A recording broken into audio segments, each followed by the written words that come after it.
Hello everyone.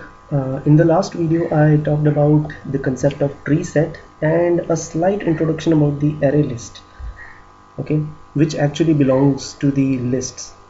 So in this video I'm going to talk about the list, okay. See, first of all, the property of the list is you can add duplicate elements in the list. In the tree set, in the last video you saw that I can add only unique elements, but list allows to add the duplicate elements also. And you can also specify where to store it, means at what index do you want to store that particular element, at index number 2, 3, 4, 5, it's your choice, okay. Now as you saw in the hierarchy in my previous videos, that there is a list interface. It extends the collection, root of the collection in Java, okay. So list extends the collection. So list is actually an interface which extends the collection interface, okay. And I'll show you using the demonstration how you can traverse the list in the forward direction and also in the backward direction at the same time, okay. As list is an interface, so its object cannot be made, so I have to use some class which inherits the list interface. So I'm going to demonstrate two things. One is array list, which implements the list, and another one I'm going to show you linked list, which also implements the list. Both of them are list, okay. Most of you are already probably aware about the array list, okay, the constructors, okay, and the methods. If you're already familiar with it, this is just a summary I'm providing you, okay. Feel free to pause the video to have its summary, because now I'm going to just show you the example program, those who are not familiar with it. So let's see an example program. First of all, you should be knowing that the array list is inside the util package, okay. You have to import that. After that, let's say I'm creating the array list of type string, okay, and after that I'm adding some elements.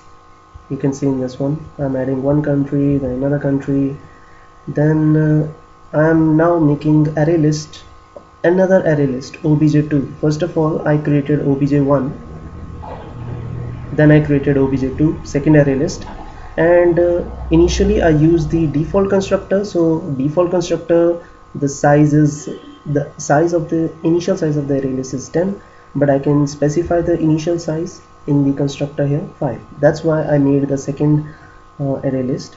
I'm adding the objects inside obj2 now, and when I print obj2, okay, so in this manner it is printed. It is calling its toString method to print. So obj2 dot add all method, add method just add one element, add all method add bunch of elements if you have. So if you have another collection, so you can specify that collection object here, and it will add all the elements. By default they will be appended at the last. So you can see the output of obj2 is this. So obj1 was having these elements, they are appended after pressure, okay. I can specify that at a particular index add another element, okay. So there is a overloaded method of add also, right? So at index number 0 China got added, okay. I can remove also an element by saying that by calling the remove method and specifying the index. And you can see this is the output, okay. Now proceeding further, let's say I'm creating a third array list now, third array list object obj3, and I'm initializing it with another constructor, and I'm providing it obj1. So you can use a constructor where you have bunch of elements to initialize your new array list, okay. So when I print obj3, obj3 got initialized with all the elements of obj1, okay. So this is another constructor of array list, and now I'm using again the add all method, okay. obj3 at index number 0 add all the elements of obj2, okay. So at index number 0 all the elements of obj2 was having these elements, so they got added in index number 0, right. And after that another method contains it is used to check whether the element is there or not. obj.3 contains this particular country. Okay, so I'm making a logic. If it contains, if it returns true, then remove it. Okay, and hence you can see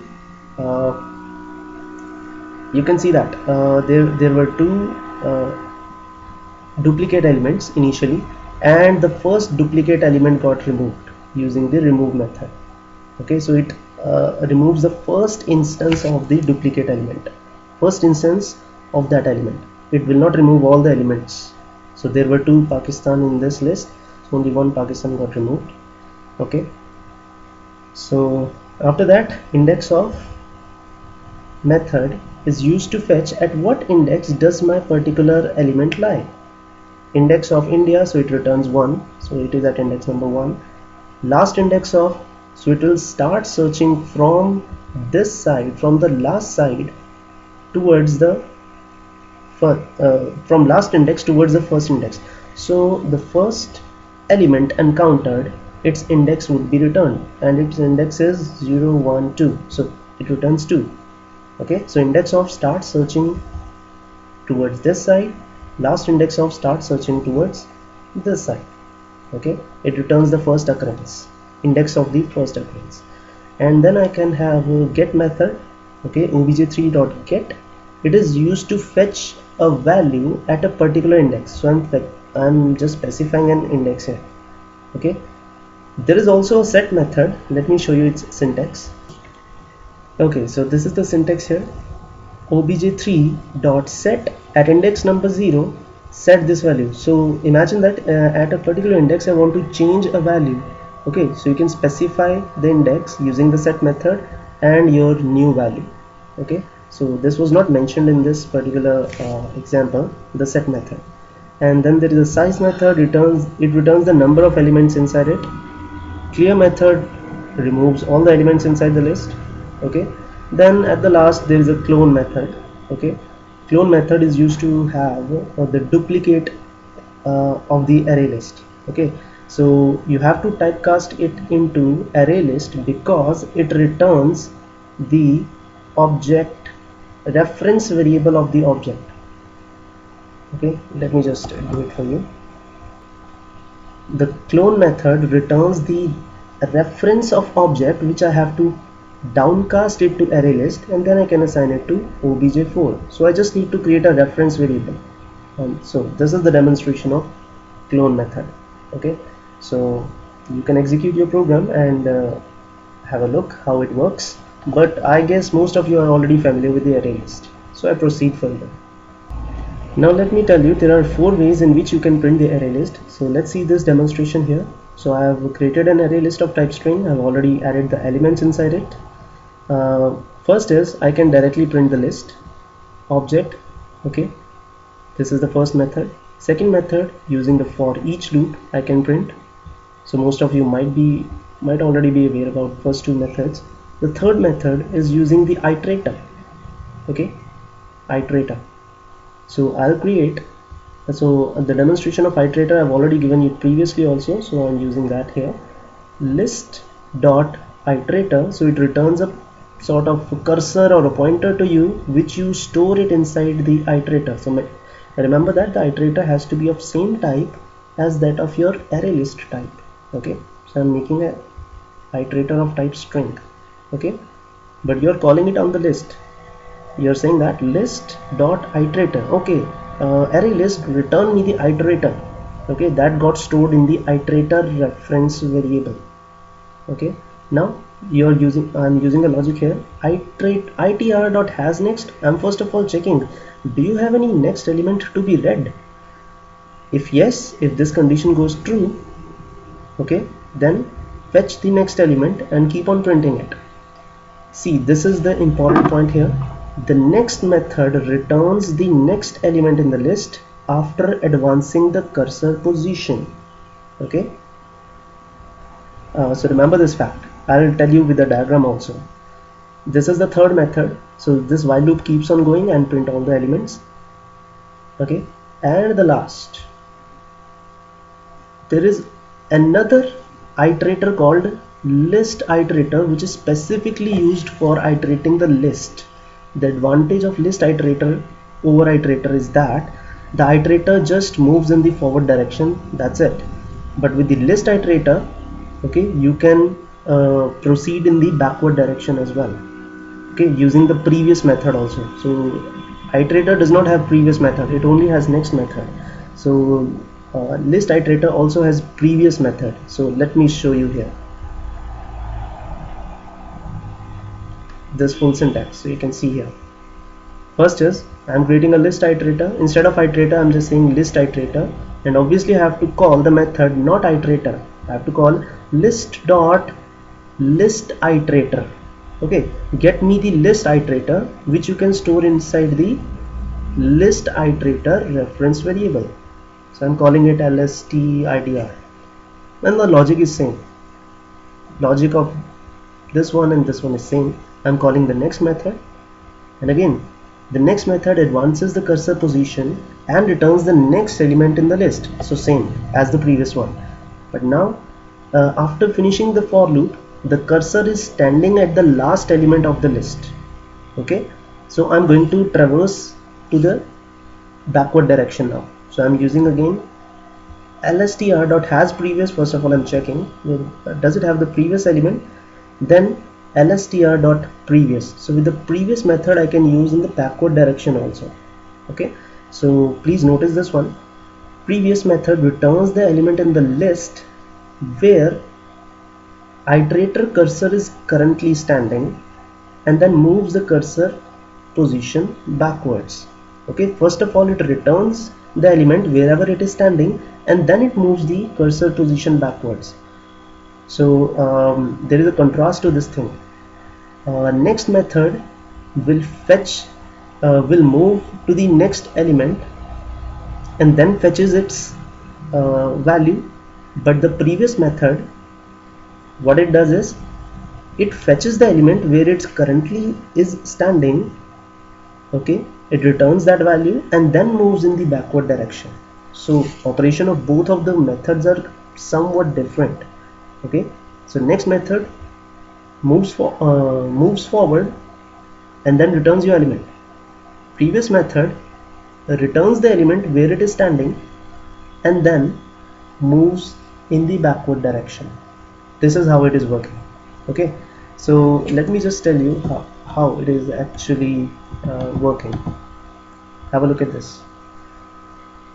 First of all, using the iterator, see this diagram.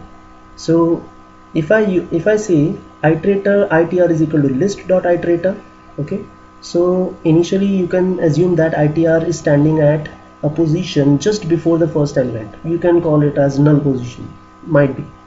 Okay, I'm not sure that it is a null position or what, but I'm assuming it's a null position. So when you say itr.next, so what happens is itr just a second, what happens is your iterator moves at this position and fetches the element. Okay, whenever now when you're going to say itr.next again in the loop, so iterator moves here and fetches this element.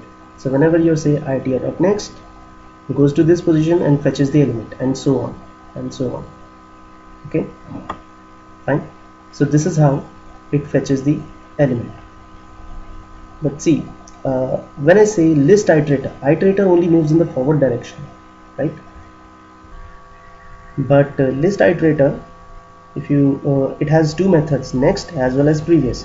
So next method works same as that of the iterator, which I explained. So whenever I say lstitr dot next, so it moves to this position and fetches the element.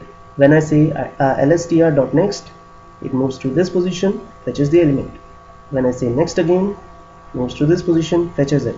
Next again, moves to this position, fetches again, and at last this. Okay, moves to this position and fetches this element.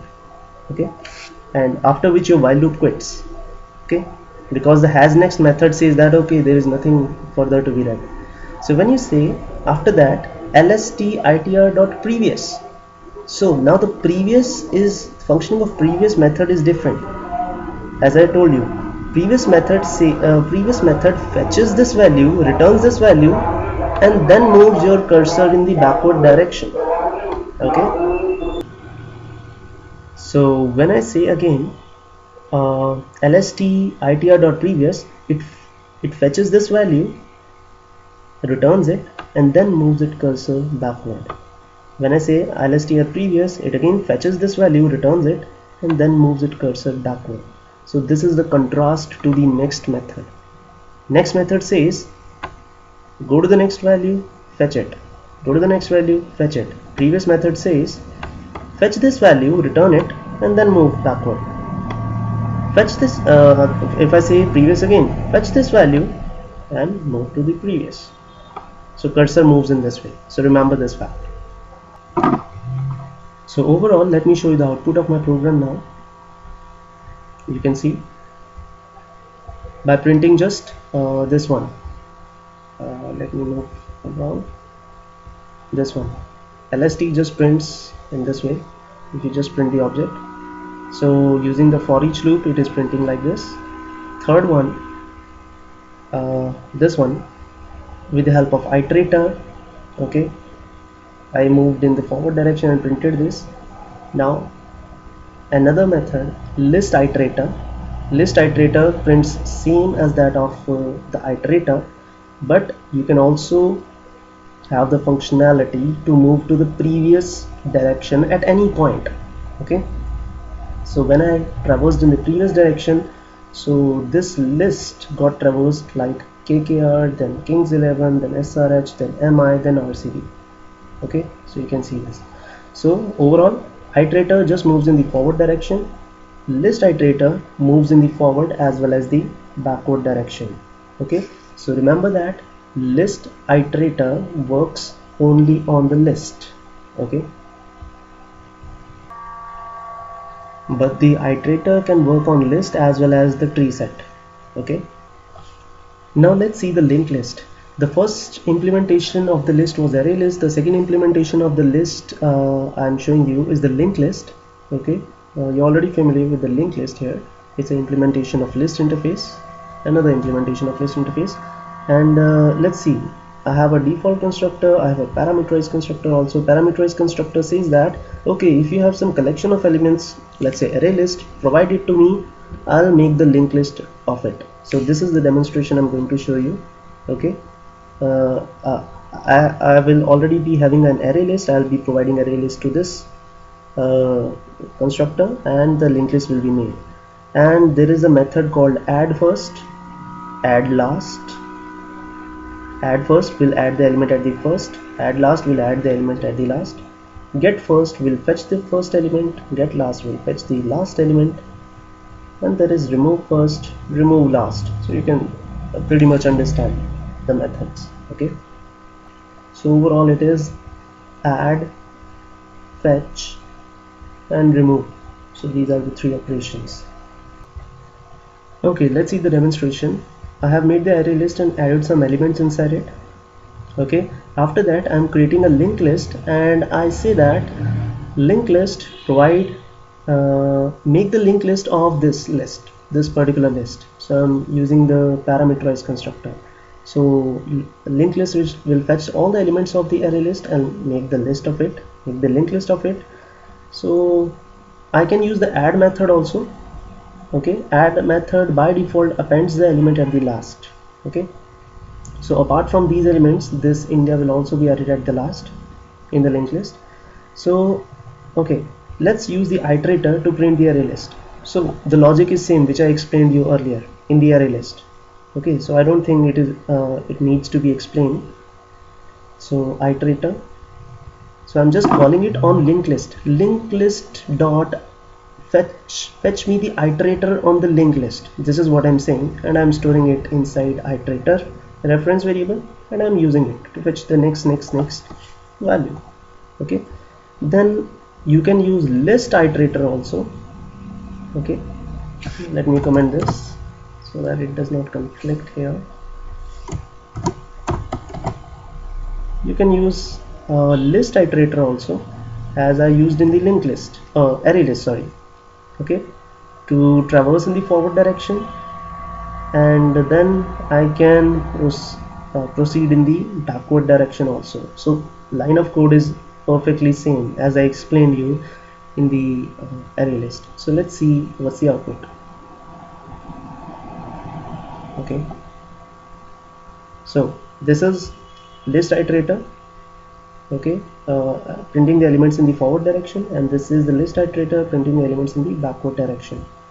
Okay, so if I deactivate this line of code, so using the iterator also I can print, first of all, this is the output of the iterator, second one is the output of list iterator in the forward direction, third one is the output of the list iterator in the backward direction. Okay, in the linked list you can use the method add first, add last, get first, get last, remove first and remove last methods. I have not used them here. You try to use it yourself, which I explained here, these methods. Okay, so you try to use it yourself. Okay, and see one similar example here. Here I'm creating an array list, and here I'm making a linked list using the array list. Okay, so in this way also the type you can mention of object type also, or you can mention of integer type also, because you are going to make the linked list of integer type. You can do it in this way also. Okay, so I'm just wanted to show you add as an overloaded method also, which specifies okay, you can add the element at index number 1 also and specify the value if you want to add at a particular index. So this overloaded method also exists. Okay, so this is what I wanted to show you in this example. The rest of the example is same, printing in the forward direction using list iterator, printing in the backward direction using the list iterator. So feel free to pause the video in order to see this example. And one more thing, do not assume that I'm adding the primitive values inside it. They will be automatically converted into integer objects. Okay, then the next concept is dequeue, also called dec. It is pronounced as dec, double-ended queue actually, a queue in which the insertions and deletions can be done on both the sides. Okay, that is double-ended queue. Okay, so you can see this point here. The dequeue interface is richer abstract data type that both stack and queue. Okay, because it implements both stack and queue at the same time. So this is the advantage of double-ended queue. It implements both of these concepts at the same time. Okay, it can be implemented using array dequeue class or linked list. So I'm going to implement it using the linked list. Why? Because double-ended queue is just the interface. You cannot make its object. You have to make use of class, reference variable of double-ended queue, but object of the linked list. This is what I'm going to show you. It has only three functionalities: insert, remove, and examine the elements. Okay, so these are the methods available with you. The older methods, first of all, I'm telling you, the older methods are add method to add an element, remove method to remove the element, and element. These are the older methods. Okay, but the older methods had some problem. For example, have a look at the remove method. It throws an exception if the queue is empty. See the element, it is used to retrieve an element. Okay, retrieve the element which is at the front. Okay, but it throws an exception if the queue is empty. So they were not safe. So that's why new methods have been added with the same functionality but improved ones. So those methods are offer. Okay, offer. Instead of add, I'll be using offer. Instead of remove, I'll be using poll, and instead of element, I'll be using peek. Okay, so offer to add the element. So if you just say offer, by default the element will be added at the last. Okay, if you say poll, by default the first element of the queue will be double-ended queue will be removed. If you say peek, by default it will fetch the first element of the queue, but it will not remove it. Okay, so these three methods I'm going to use: offer, poll, and peek. Because these red ones are the older methods which had some which throws an exception, so they are not efficient and they are not safe. I also have these methods offer first, offer last to add the element at the first and to add the element at the last respectively. Poll first, poll last to remove the first element, to remove the last element. To see which element is at the first, you use peek first. To see which element is at the last of the doubly ended queue, you use peek last.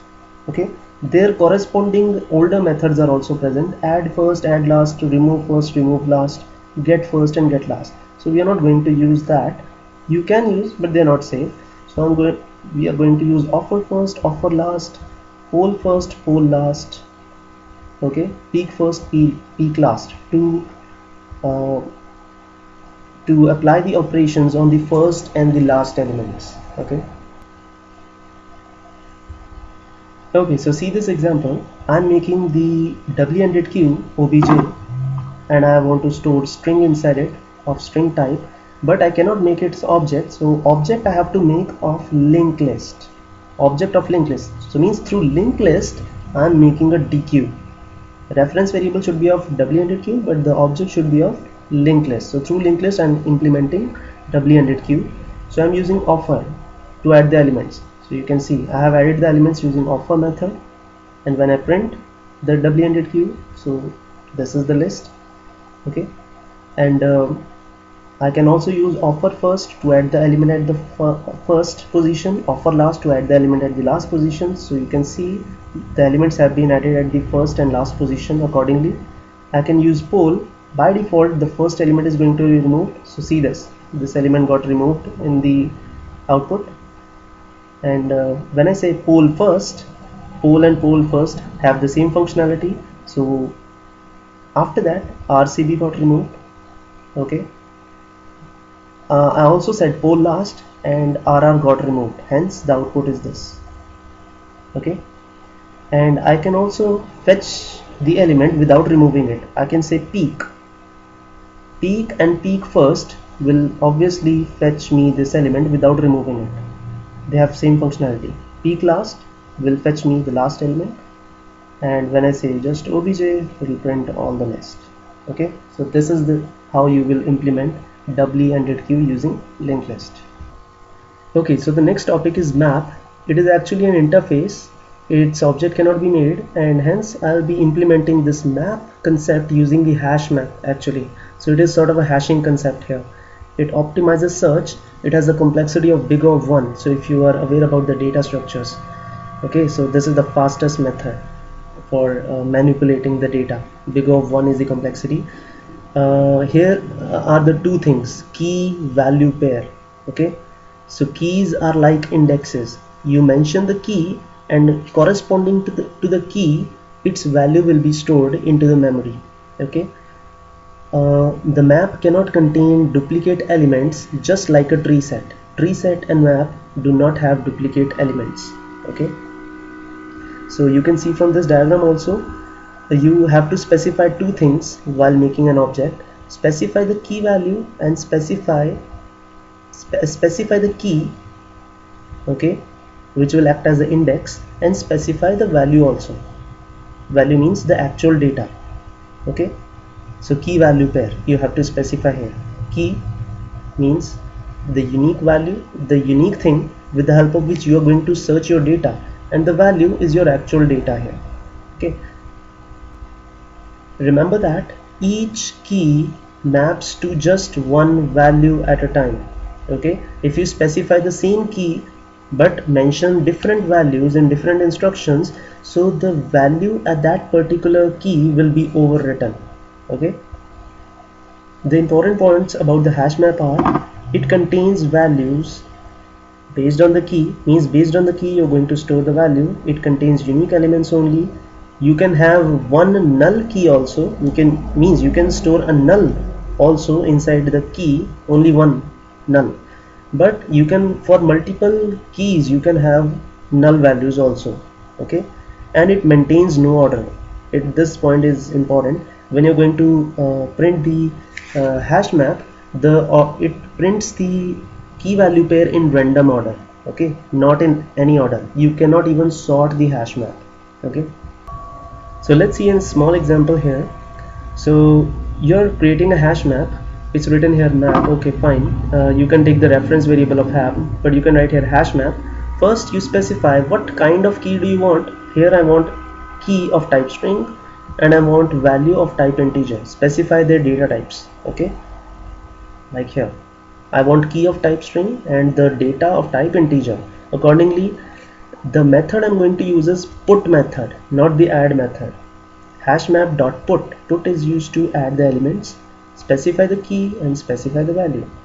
Hashmap.put, specify another key, specify its value. Okay, and so on. So I've added 4 key value pairs here using the put method.